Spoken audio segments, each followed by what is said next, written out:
दोस्तों आपको पता है सत्यपाल मलिक जी ने एक और बात कही है जिसमें वो ये कह रहे हैं कि प्रधानमंत्री नरेंद्र मोदी जी तीसरी बार में चुनकर आते हैं तो ये डेमोक्रेसी के लिए बहुत बड़ा खतरा हो सकती है। उन्होंने ये बात इसलिए कही है क्योंकि वो पहली बार जीत चुके हैं, दूसरी बार बहुत थम्पिंग मेजोरिटी से जीते हैं और तीसरी बार भी अगर वो जीते तो उनके मन में ये ख्याल आएगा कि मैं बहुत चुनिंदा नेता हूं, मुझे लोग पसंद करते हैं, मुझे लोग एडमायर करते हैं, बार बार मुझे चुनकर भेजते हैं। तो इसलिए डेमोक्रेसी की, चुनाव की और इन सब चीजों की जरूरत ही क्या है जब तक I am capable of doing something और जब तक मैं पॉलिटिक्स के अंदर रह सकता हूं तो मैं ही नेता बना रहूंगा और किसी को जरूरत नहीं है कि वो दोबारा से इन इलेक्शन को, इन झंझटों में और इन फॉर्मेलिटीज में फंसे। हेंस वो डेमोक्रेसी को खत्म कर देंगे और मतलब ये जो पूरा चुनाव है इसको खत्म कर देंगे और जब तक मैं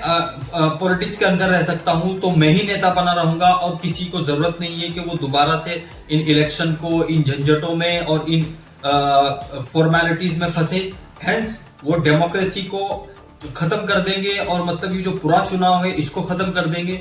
और दोस्तों ये बातें सिर्फ कोई कॉमन मैन, कोई ऑर्डिनरी आदमी नहीं बोल रहा है। आपको पता है वो बहुत ही सीनियर पॉलिटिशियंस है और बीजेपी में वो रह चुके हैं, गवर्नर रह चुके हैं, तो बहुत दिनों से काम कर रहे हैं। तो दोस्तों उनकी ये बात में कहां तक सच्चाई है इसको हम इस चीज से भी जान सकते हैं कि बहुत सारे पॉलिटिशियन जो हैं बीजेपी के अंदर, उन्होंने 2019 में भी ऐसा बोला था कि बहुत जल्द अनकरीब ऐसा आने वाला है कि 50-60 सालों तक हमारी सरकार रहेगी और हमको ये इलेक्शन जिता दो तो अगले 50 साल तक हम किसी को नहीं आने देंगे। तो इस तरह के जो बयानात हैं, इस तरह के बयानात से लगता भी है कि कहीं ना कहीं वो सही बोल रहे हैं। और दूसरी बात ये निकलकर सामने आ रही है कि जिस तरह जो अपोजिशन के लीडर्स है उनपे सीबीआई के, उनपे सीबीआई के, उनपे ईडी के, उनपे आईटी के जिस तरह से हमले हो रहे हैं, उनको क्वेश्चन किया जा रहा है। तो ये सारी बातें देखते हुए ये कहीं ना कहीं इस बात में सच्चाई निकलती है कि नरेंद्र मोदी जी को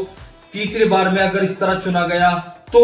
हो सकता है कि कुछ इशू आ जाए या मतलब डेमोक्रेसी के ऊपर आंच आए या उसको डेंजर हो सकता है। तो वो ये सजेस्ट कर रहे हैं कि भाई मोदी जी को ये चुनाव नहीं लड़ना चाहिए और अगर वो लड़ रहे हैं तो उनको ये चुनाव हारना चाहिए क्योंकि इतनी लंबी किसी को बार बार किसी को जिताते रहना और बार बार उसको थम्पिंग मेजोरिटी देना शायद